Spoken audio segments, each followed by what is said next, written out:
میں بڑے ادب و احترام کے ساتھ ہم سب کے مربی و محسن ہمارے علاقے کی عظیم ہستی میرے استاد محترم حضرت الحاج مفتی شیخ محمود افضل صاحب قاسمی دعوت کرتا ہوں کو دعوت دیتا ہوں کہ وہ ہم سامعین کو اپنے دین کی نصیحت سے مستفید کرنا ہے۔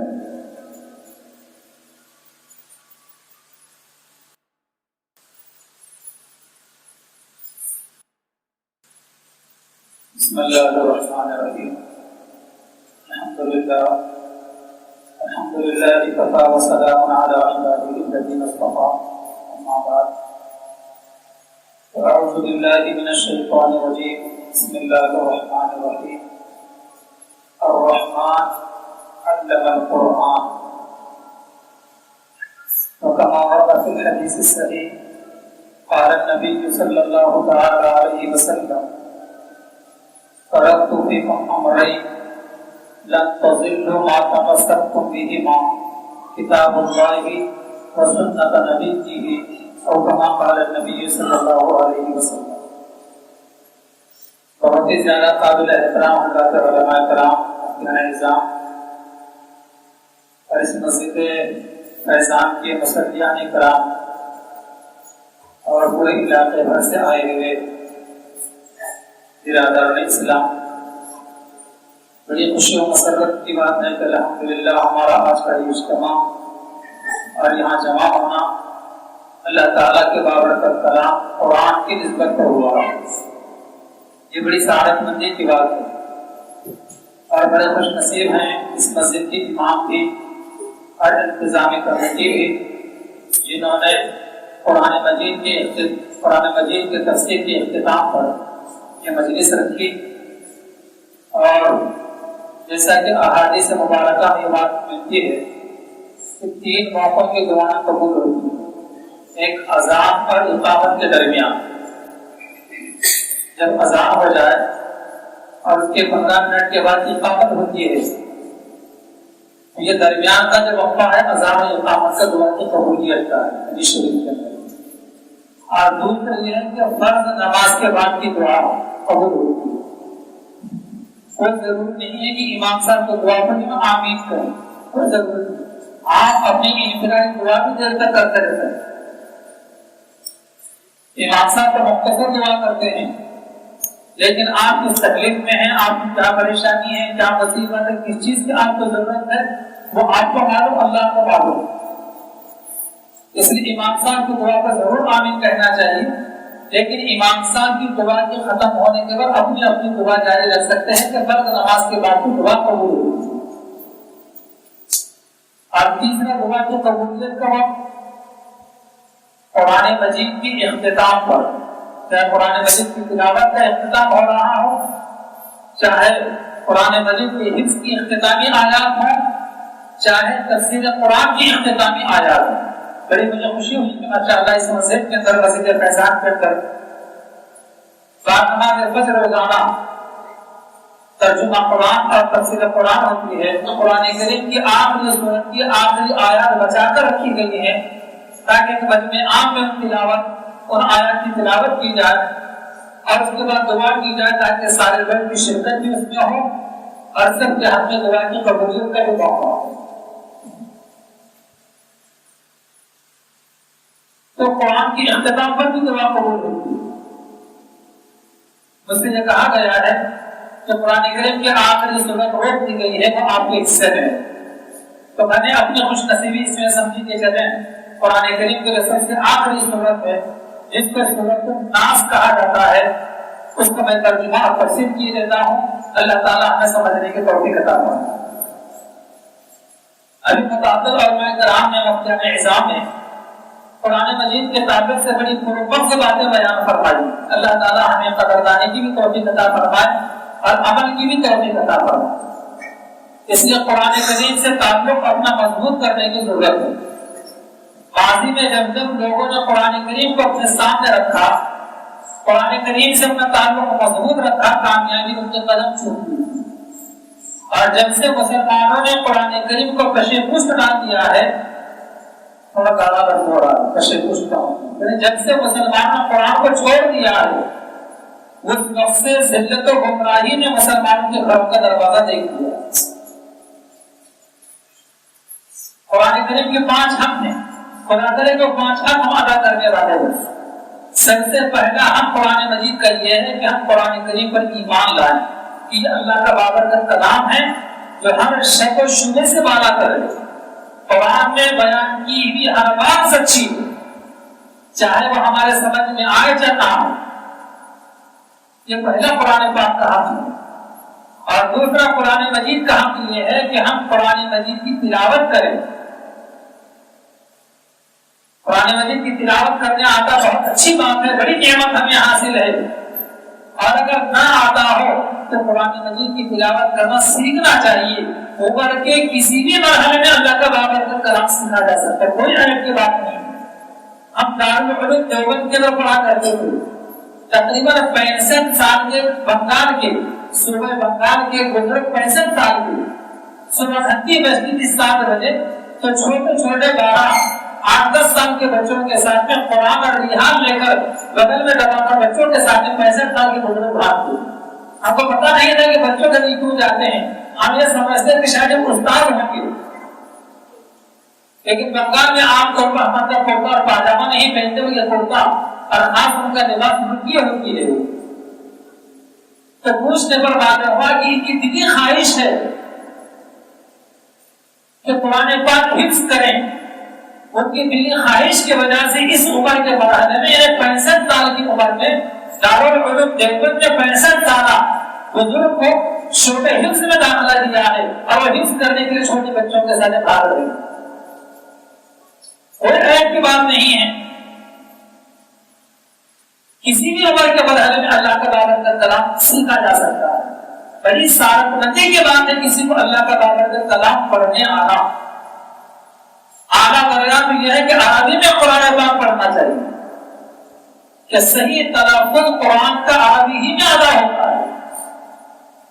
لیکن اگر ہم نے بچپن میں عربی نہیں سیکھا، اب کوئی ہندی میں یا مراٹھی میں یا انگریزی میں کسی دوسری زبان میں اگر ہم پڑھنے کا ہمارا معمول پڑھے، کوئی بری بات نہیں ہے، لیکن صحیح تلفظ قرآن مجید کا عربی کے علاوہ دنیا کی کسی بھی زبان میں ادا نہیں ہوتا۔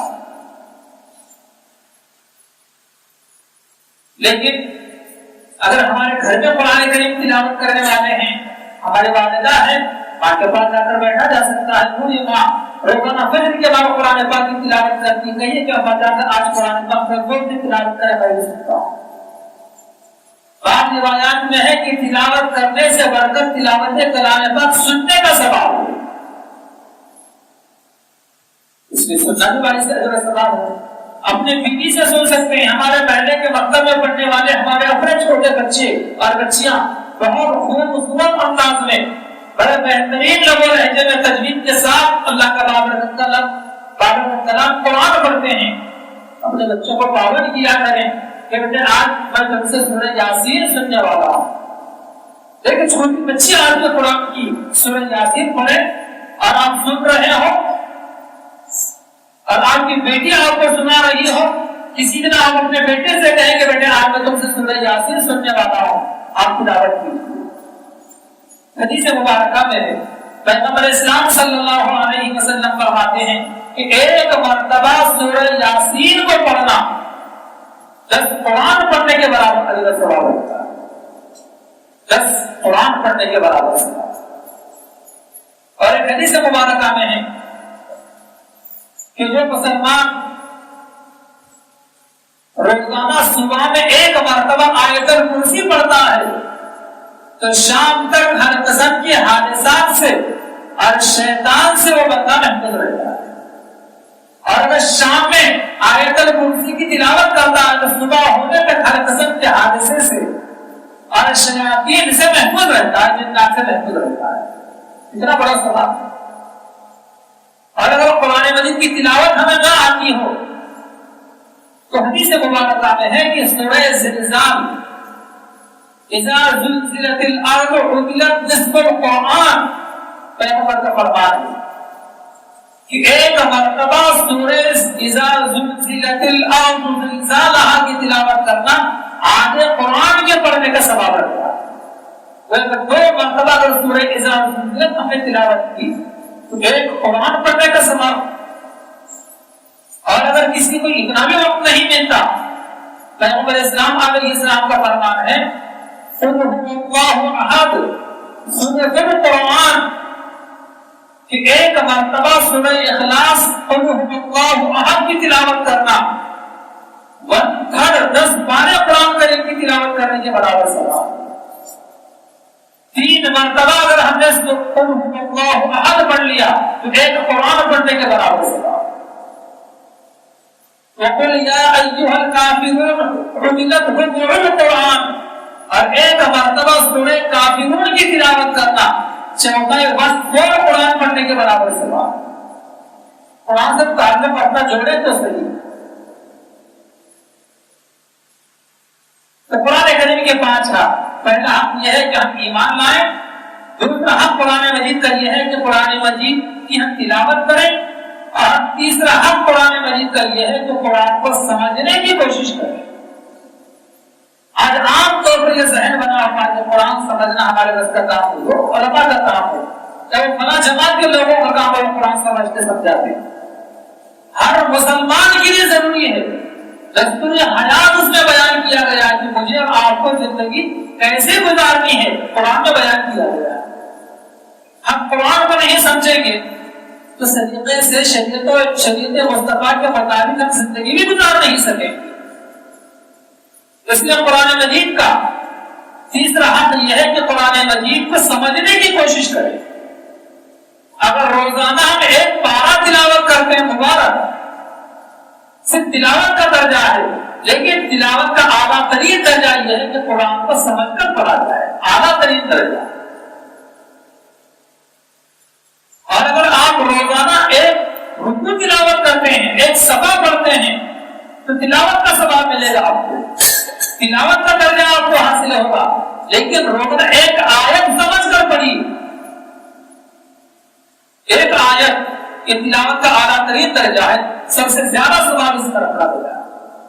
تو قرآن کا تیسرا حق یہ ہے کہ قرآن کو سمجھنے کی کوشش کی جائے۔ ماشاءاللہ اس نماز مسجد کے اندر اور تقریباً شہر کے بلکہ ہمارے ملک کے تقریباً سبھی مساجد کے اندر اللہ ماشاءاللہ کسی نہ کسی نماز کی وجہ سے یہاں شاید فجر کی نماز کے بعد یہ معمول ہے، قرآن کا ترجمہ تفسیر بتلائی جاتی ہے، تو ہمیں چاہیے کہ جب تک تفسیر اور ترجمہ قرآن ہمارے مسجد کے معمول کے مطابق ختم نہ ہو اس وقت تک جانا نہیں ہے، چاہے سمجھ میں آئے یا سمجھ میں نہ آئے، سواب سے خالی نہیں، بہت بڑا سواب ہے۔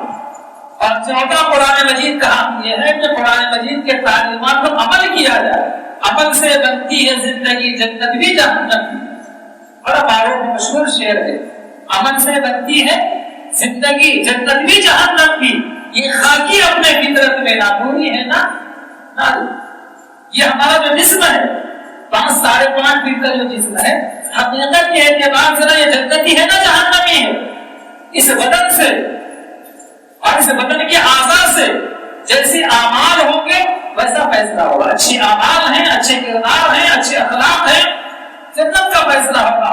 خدا نہ کرے، 1000 مرتبہ خدا نہ کرے ہمارے بدن سے صادر ہونے والے اعمال شریعت مصطفیٰ کے مطابق نہیں ہیں، ہمارے اخلاق اچھے نہیں ہیں، ہمارے کردار اچھے نہیں ہیں، ہمارے اعمال اچھے نہیں ہیں، تو جہنم اللہ تعالیٰ حفاظت فرمائے۔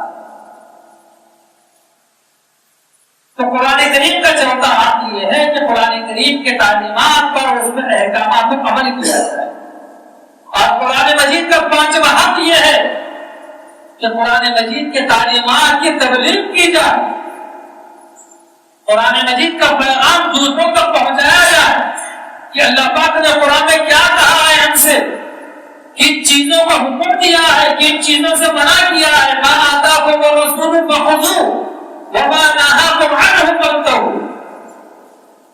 قرآن پیغمبر اسلام علیہ السلام فرماتے ہیں کہ میں 2 چیزیں تمہارے درمیان چھوڑ کر جا رہا ہوں، ترکت فیکم امرین لن تضلوا ما تمسکتم بہما، جب تک تم 2 چیزوں کو مضبوطی کے ساتھ پکڑے رہو گے اس وقت تک تم گمراہ نہیں ہو سکتے۔ کون سی 2 چیزیں ہیں وہ؟ اللہ کے نبی علیہ السلام فرماتے ہیں کتاب اللہ و سنت نبیہ، ایک یہ ہے کہ اللہ کی بابرکت کتاب قرآن ہے، اور دوسرے کہ تمہارے نبی کی سنت، یہ دو چیزیں چھوڑ کر جاؤ۔ جب تک تمہارا عمل تعلیمات قرآن کے مطابق اور جب تک تمہارا عمل سنت نبی کے مطابق ہوگا، دنیا میں نہ تمہیں کوئی گمراہ کر سکتا ہے نہ تم کبھی گمراہ ہو سکتے ہو۔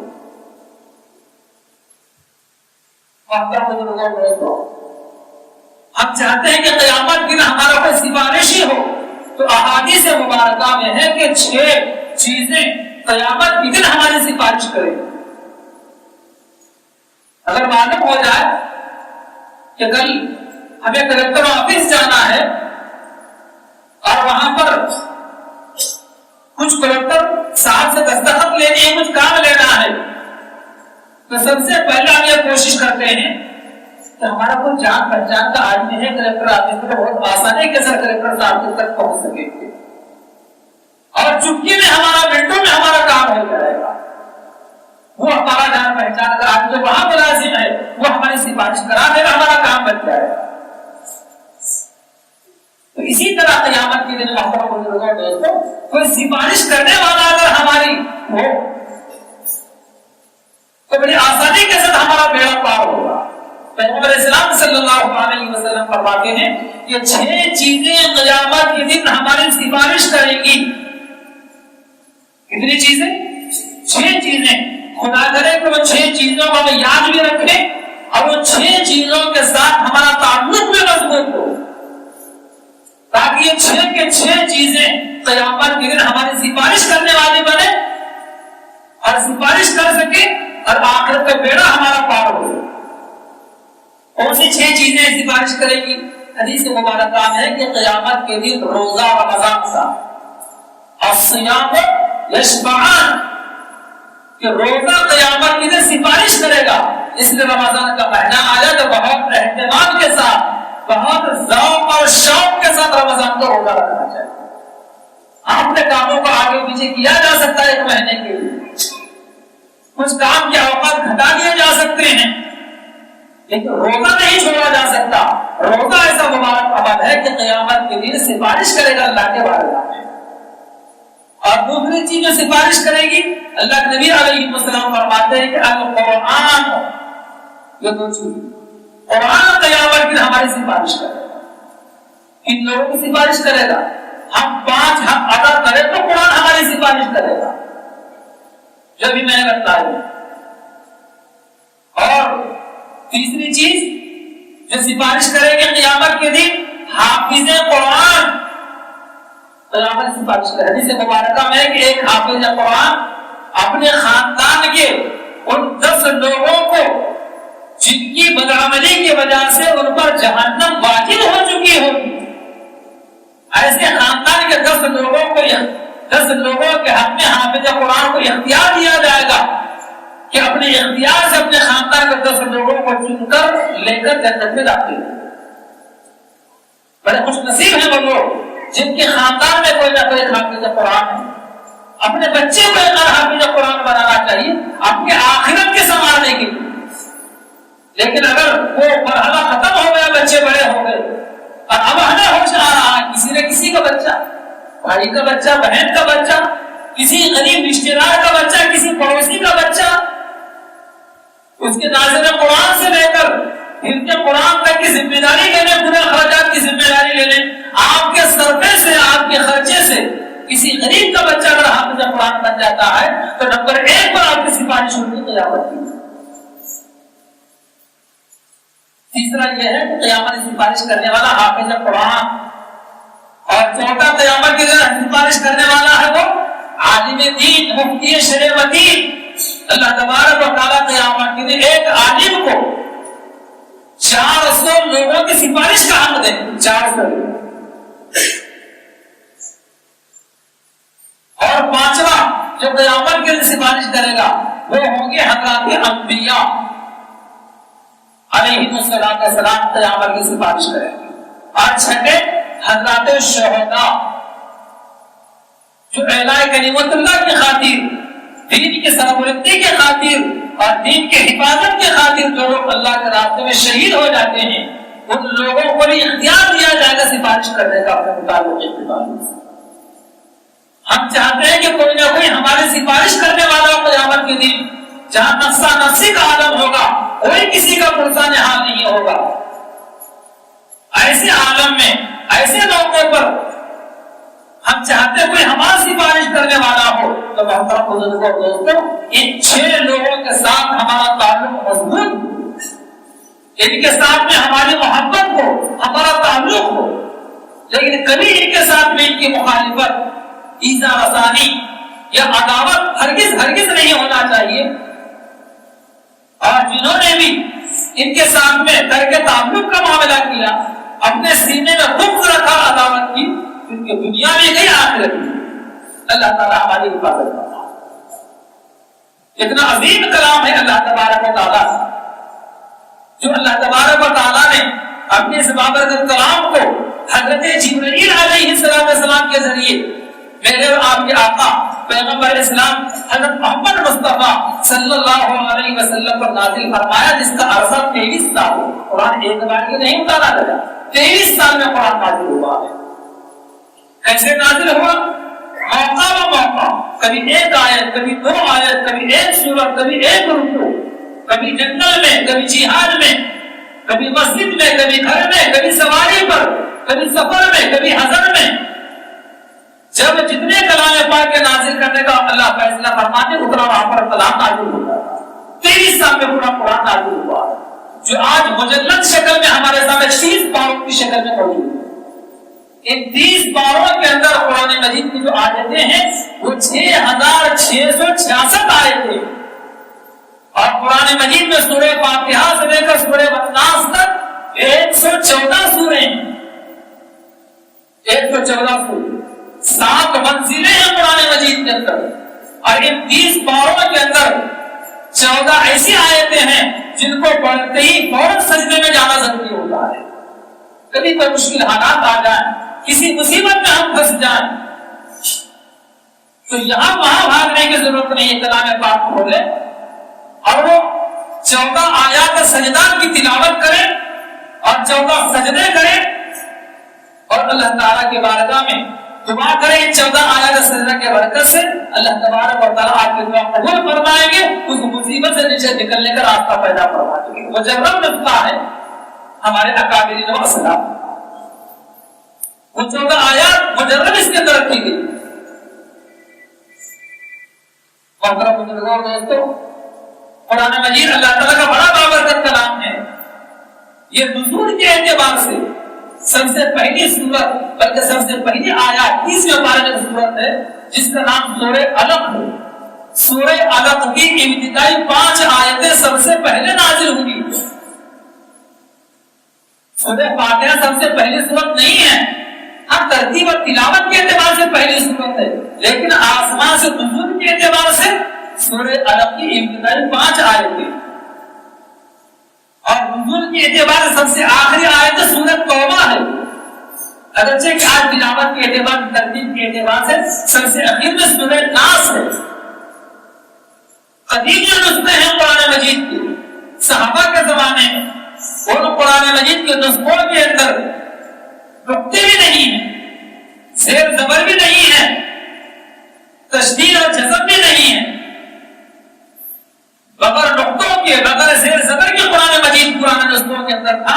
اس زمانے کے لوگ پڑھ لیا کرتے، لیکن عجم کے لوگوں کے لیے، ہمارے سہولت کے لیے اور دیگر اور دور دراز علاقے کے لوگوں کے تلاوت کی سہولت کے لیے حجاج بن یوسف کے زمانے کے اندر ابو الاسود دولی نے قرآن مجید پر نقطے بھی لگوائے ہیں، زیر زبر تشدید جزم بھی لگائے ہیں، تاکہ دنیا کا ہر مسلمان اور دنیا کا ہر انسان آسانی کے ساتھ اللہ کے بابرکت کلام کو پڑھ سکے۔ لیکن قدیم نسخوں کے اندر جو ہے نہ نقطے ہیں، نہ زیر زبر ہے، نہ تشدید ہے، نہ جزم ہے۔ ترتیب تلاوت کے اعتبار سب سے پہلی سورۃ سورہ فاتحہ ہے، اور سب سے آخری سورۃ سورہ ناس ہے، جس کی آج تلاوت بھی ہونی ہے اور جس کی تفسیر بھی ہونی ہے۔ أعوذ بالله من الشيطان الرجيم بسم الله الرحمن الرحيم قل أعوذ برب الناس ملك الناس إله الناس من شر الوسواس الخناس الذي يوسوس في صدور الناس من الجنة والناس. یہ قرآن مجید کے سب سے آخری سورت ہے جس کو سورت ناس کہا جاتا ہے. یہ سورت مدینہ منورہ میں نازل ہوئی ہے. اس سورت کے نزول کا پس منظر جس کو شان نزول کہا جاتا ہے وہ یہ ہے کہ نبی کریم صلی اللہ علیہ وسلم کے مبارک زمانے میں شہر مدینہ میں یہودی بھی بسا کرتے تھے, یہودی رہا کرتے تھے, لیکن حضور سے ان کو بڑا حسد ہوا کرتا تھا. کیوں حسد ہوا کرتا تھا؟ اس لیے کہ یہودی انبیاء بنی اسرائیل کو مانا کرتے تھے. حضرت یعقوب علیہ السلام جو ابراہیم علیہ السلام کے پوتے ہیں, ان کی اولاد میں ہزاروں پیغمبر آئے ہیں جن کو انبیاء بنی اسرائیل کہا جاتا ہے. لیکن ہمارے پیغمبر حضرت محمد مصطفیٰ صلی اللہ علیہ وسلم یہ انبیاء بنی اسرائیل میں یعقوب علیہ السلام کی اولاد میں سے نہیں ہیں, بلکہ ابراہیم علیہ السلام کے دوسرے بیٹے حضرت اسماعیل ہیں جن کے قربانی کا واقعہ مشہور معروف ہے. ان کی نسل میں یہودی یہ چاہتے تھے کہ پیغمبر آخر زمان یعقوب علیہ السلام کی اولاد میں سے ہو, لیکن اللہ کا فیصلہ کہ اللہ تبارک و تعالیٰ نے نبی آخر زمان علیہ السلام کو حضرت اسماعیل علیہ السلام کے نسل میں پیدا فرمایا, جس کی وجہ سے بڑا حسد کیا کرتے تھے کہ وہ ہمارے ترتیب سے نکل کر دوسرے ترتیب میں چلے گئے. اس بنیاد پر حسد ہوا کرتا تھا. اسی وجہ سے یہودیوں میں سے کہ یہودی جس کا نام لبید بن عاصم ہے, اس نے نبی کریم صلی اللہ علیہ وسلم پر ایک مرتبہ جادو کر دیا. کیسے جادو کیا؟ جادو اس طریقے سے کیا کہ حضور پاک علیہ السلام کی جو تنگی تھی کنگا تھا آپ علیہ السلام کا, کسی طریقے سے اس کو حاصل کر دیا. اس کنگھی کے اندر کنگے کے اندر حضور پاک علیہ السلام کے مبارک بال تھے جس کو مبارک کہتے ہیں. ان دونوں کو لے جا کر میرے زمان ایک کنویں کے اندر ایک چٹان کے نیچے لے جا کر دبا دیا. اور بعض روایات میں ہے کہ ایک تاج کے اوپر, ایک دھاگے کے اوپر سے 11 گیرے لگائی اور وہ تاج کو جو ہے کنویں کے نیچے اندر پانی کے تہے کے اندر اس کو جو ہے اس کو رکھ دیا. جس تاریخ کو یہودی نے یہ عمل کیا اس تاریخ سے نبی کریم صلی اللہ علیہ وسلم کی تربیت میں بگاڑ آ گیا.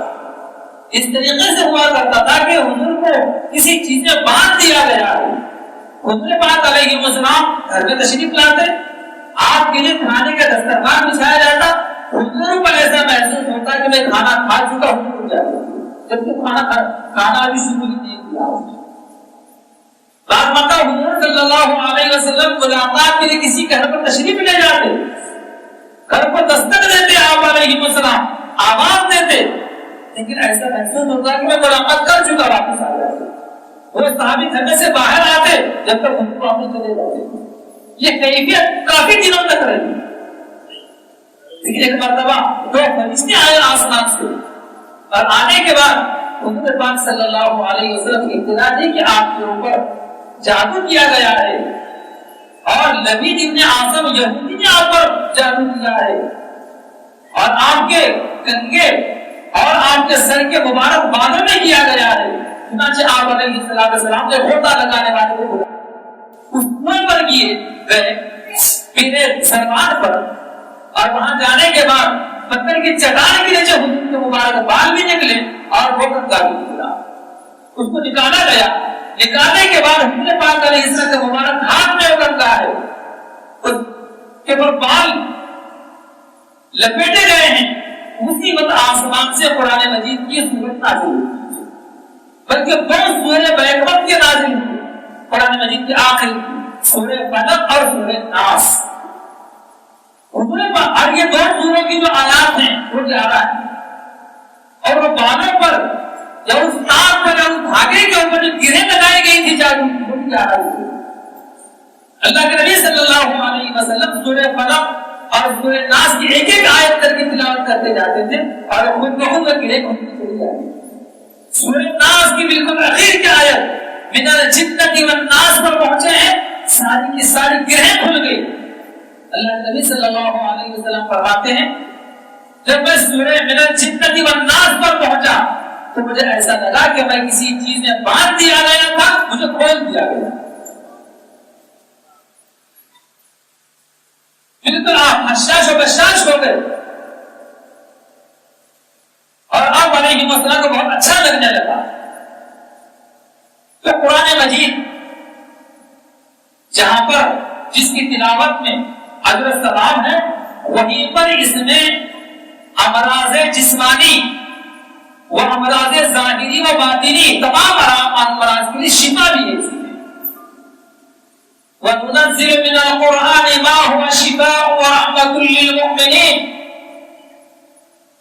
وَإِذَا مَرِضْتُ فَهُوَ يَشْفِينِ قُلْ هُوَ لِلَّذِينَ آمَنُوا هُدًى وَشِفَاءٌ۔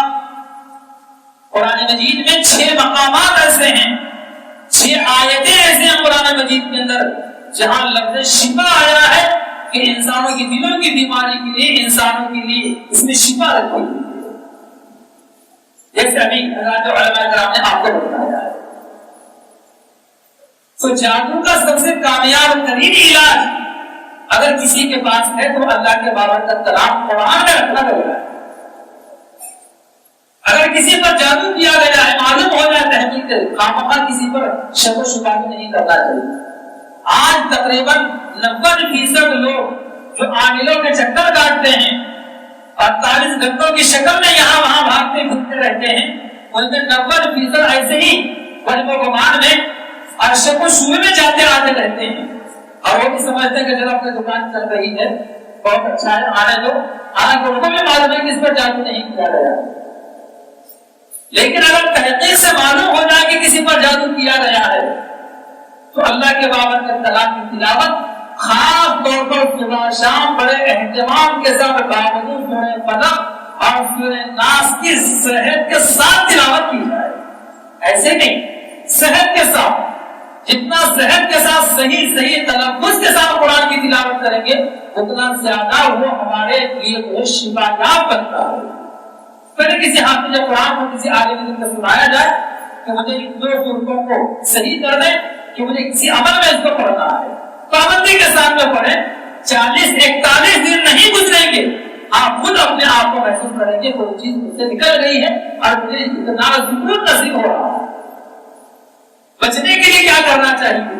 نبی پاک علیہ وسلم جن چیزوں پر کیا گیا تھا وہ کنگا اور سر کے بال۔ بزرگوں نے لکھا ہے کہ سب سے کامیاب جادو اگر کسی پر چلتا ہے تو اس آدمی پر چلتا ہے جو سب سے زیادہ گندا رہتا ہے، ناپاک، جو آدمی جتنا ناپاک رہتا ہے اتنا زیادہ اس کے اوپر جادو اثر کرتا ہے۔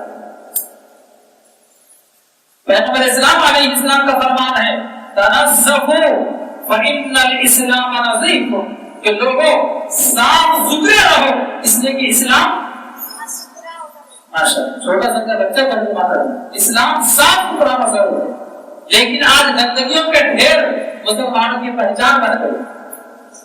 اللہ تعالیٰ حفاظت کرنا، نہانا چاہیے، طہارت سے رہنا چاہیے، بغیر غسل کبھی نہیں رہنا چاہیے۔ نہانے کا غسل کا تقاضا ہو گیا، بغیر کسی تاخیر کے، بغیر کسی شرم و حیا کے فوراً غسل سے فارغ ہو جانا چاہیے۔ لیکن اگر کوئی حاسد ہمیں نقصان پہنچانا چاہے، تکلیف دینا چاہے ناپاکی کی حالت میں، بہت آسانی کے ساتھ ہمیں تکلیف دے سکتا ہے۔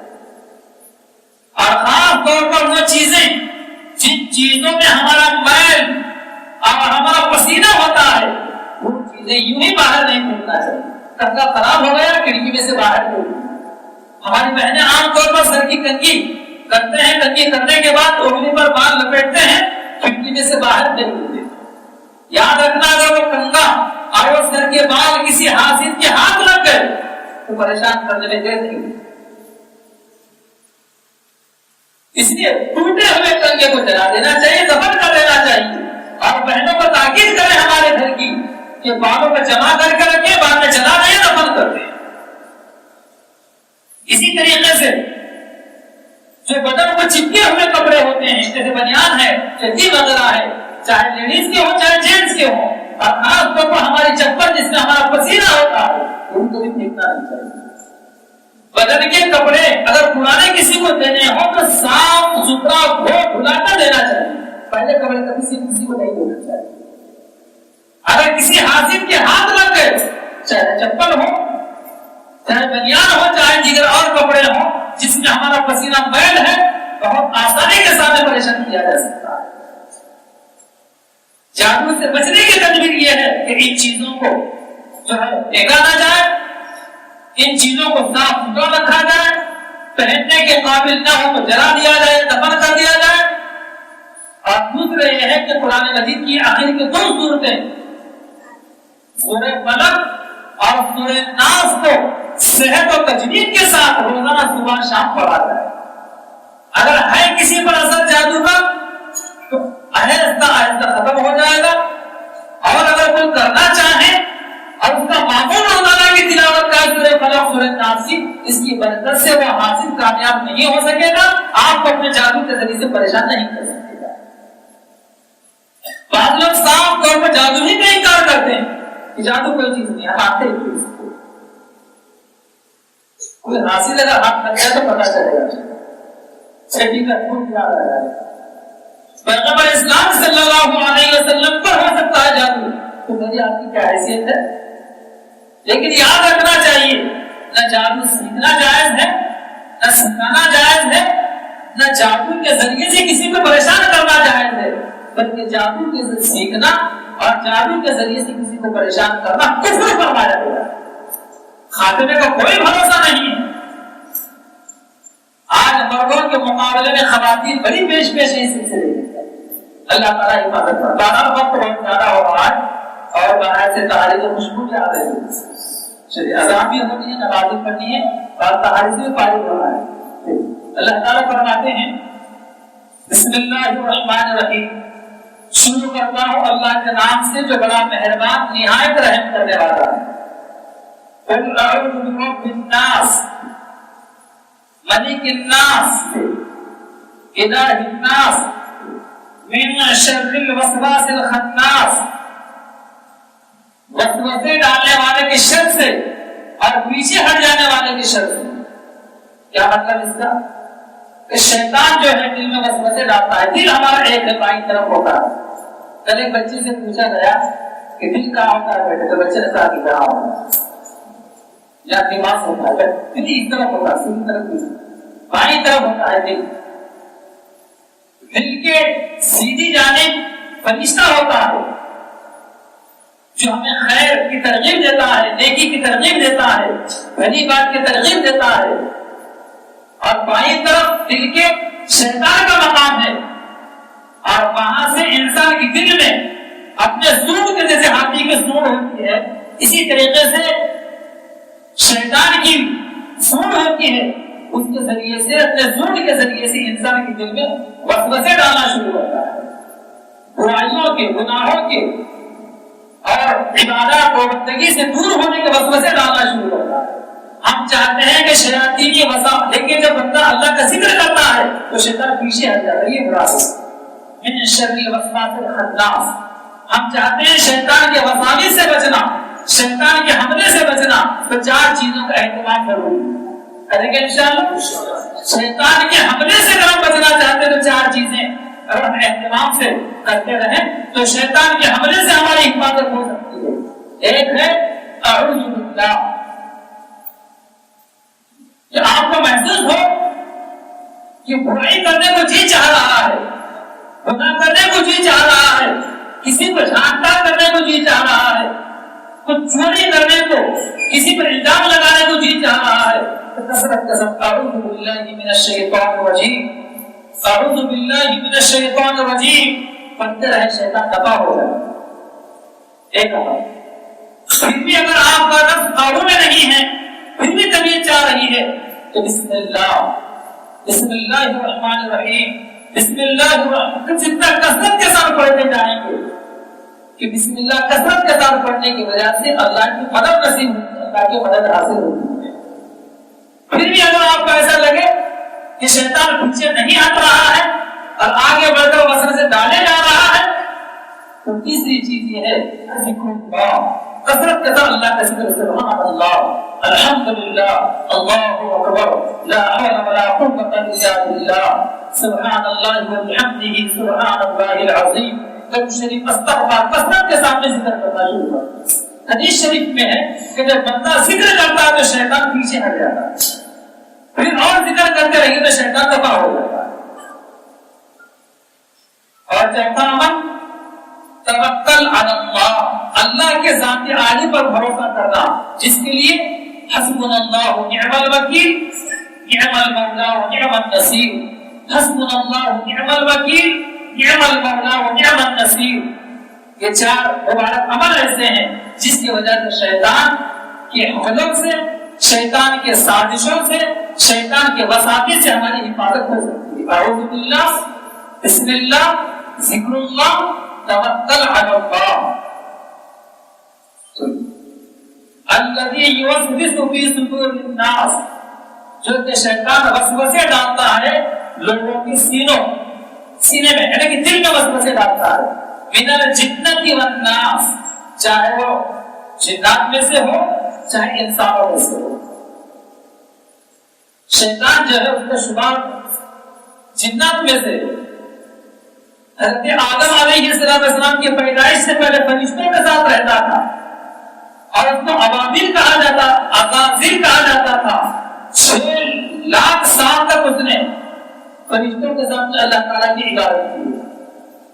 اور کتاب اس کو معلم الملکوت کہا گیا ہے، فرشتوں کو درس دیا کرتا تھا۔ لیکن حسد کہاں سے پیدا ہوا؟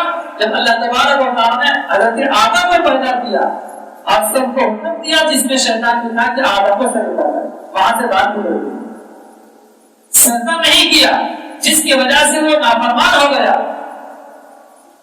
اللہ تبارک و تعالیٰ اس کو زمین پر اتار دیا، تو اترتے ہوئے اللہ تبارک و تعالیٰ سے وعدہ کر کے آیا ہے کہ اللہ لَأُغْوِيَنَّهُمْ أَجْمَعِينَ، میں آپ کے سارے بندوں کو گمراہ کروں گا، میں آپ کے اعلان، مجھے آپ دنیا میں بھیج رہے ہیں اور مجھ پر آپ کی لعنت ہو رہی ہے، لیکن میں وعدہ کر کے جا رہا ہوں آپ کے سارے بندوں کو میں گمراہ کروں گا سوائے ان لوگوں کے جو کہ مخلص ہوں۔ اس لیے ہمارا شمار مخلصین میں ہونا چاہیے۔ جو بھی زندگی میں ہم عمل کریں، چاہے چھوٹا ہو چاہے بڑا ہو، اللہ کی خوشنودی کے خاطر، اللہ کی رضا کے لیے، تو انشاءاللہ ہمارا شمار مخلصین میں ہوگا۔ پھر شیطان کے حملے سے، شیاطین کے وساوس سے ہماری کیا ہو جائے گی؟ حفاظت ہو جائے گی۔ اور شیطان کو جو انسانوں کا کھلا ہوا دشمن قرار دیا گیا ہے، قرآن مجید کی آیت ہے، اللہ تعالیٰ فرماتے ہیں یا ایھا الذین آمنوا ادخلوا فی السلم کافہ، اے ایمان والو، ایمان اسلام میں پورے داخل ہو، ولا تتبعوا خطوات الشیطان، شیطان کے نقش قدم پر مت چلو، انہ لکم عدو مبین، کہ وہ تمہارا پر کھلا ہوا دشمن ہے۔ اللہ تعالیٰ سے دعا ہے اللہ تعالیٰ کی دشمنی کو سمجھنے کی توفیق عطا فرمائے اور ہمیں کتاب اللہ کو صحیح معنی کر سمجھنے اور شریعت مصطفیٰ کے مطابق عمل کرنے کی توفیق عطا فرمائے۔ وآخر دعوانا ان الحمد للہ رب العالمین۔ اللهم صل على سيدنا محمد وعلى آله وصحبه، اللهم صل على سيدنا محمد وعلى آله وصحبه، اللهم صل على محمد وعلى آل محمد كما صليت على إبراهيم وعلى آل إبراهيم إنك حميد مجيد، اللهم بارك على محمد وعلى آل محمد كما باركت على إبراهيم وعلى آل إبراهيم إنك حميد مجيد، ربنا آتنا في الدنيا حسنة وفي الآخرة حسنة وقنا عذاب النار وأدخلنا الجنة مع الأبرار، يا عزيز يا غفار يا رب العالمين يا ارحم الراحمين يا ذو الجلال والإكرام يا حنان يا منان، لا إله إلا الله الحليم الكريم سبحان الله رب العرش العظيم الحمد لله رب العالمين نسألك موجبات رحمتك وعزائم مغفرتك والغنيمة من كل بر والسلامة من كل إثم لا تدع لنا ذنبا إلا غفرته ولا هما إلا فرجته ولا دينا إلا قضيته ولا مرضا إلا شفيته ولا حاجة من حوائج الدنيا والآخرة إلا قضيتها يا أرحم الراحمين یا اکرم الاکرمین. یا اللہ ہمارے گناہوں کو معاف فرما. یا اللہ ہمارے خطاؤں کو درگزر فرما. یا اللہ ہمارے سیئات کو حسنات سے مبدل فرما.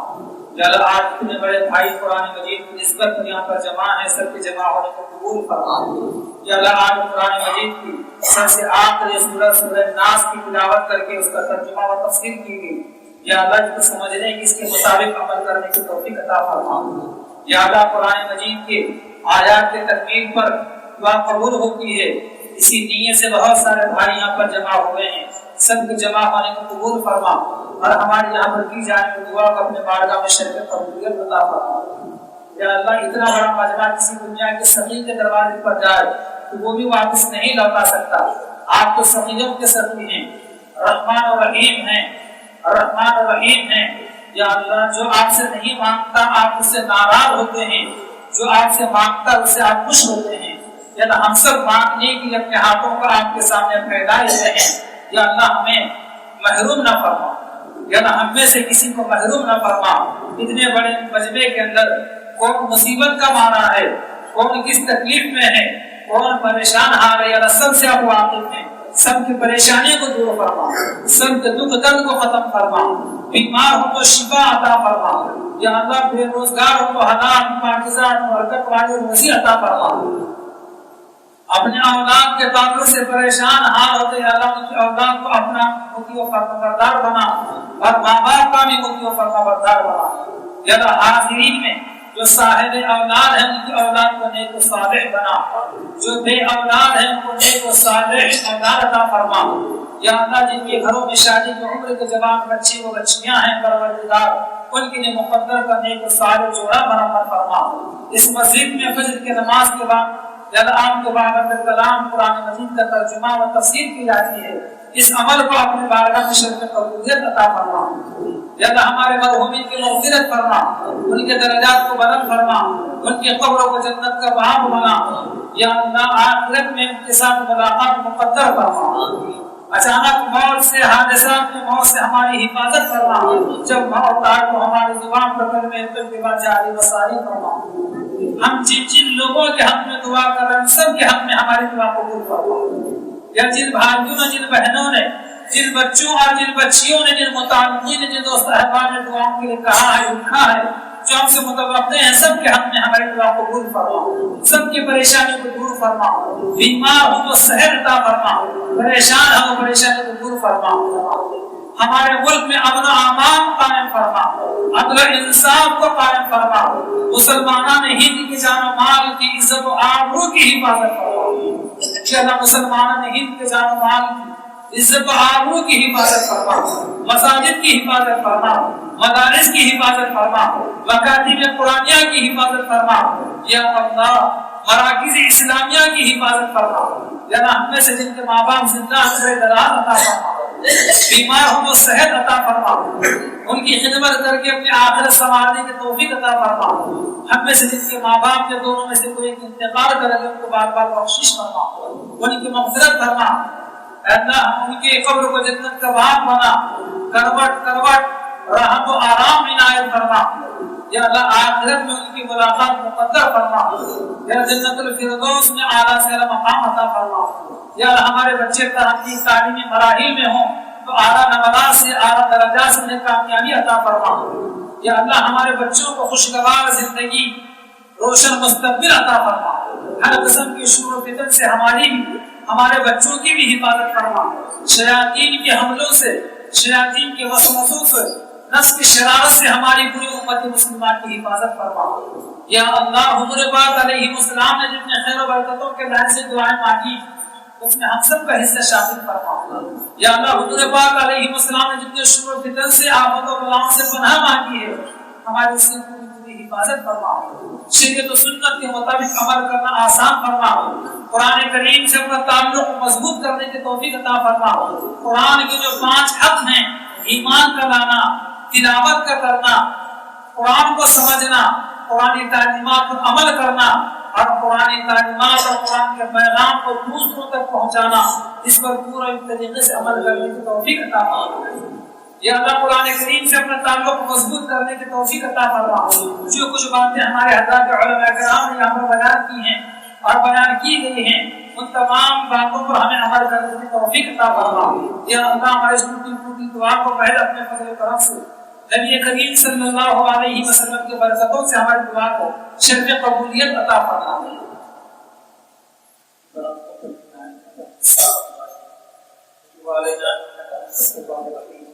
صلی اللہ تعالی علی خیر خلقہ محمد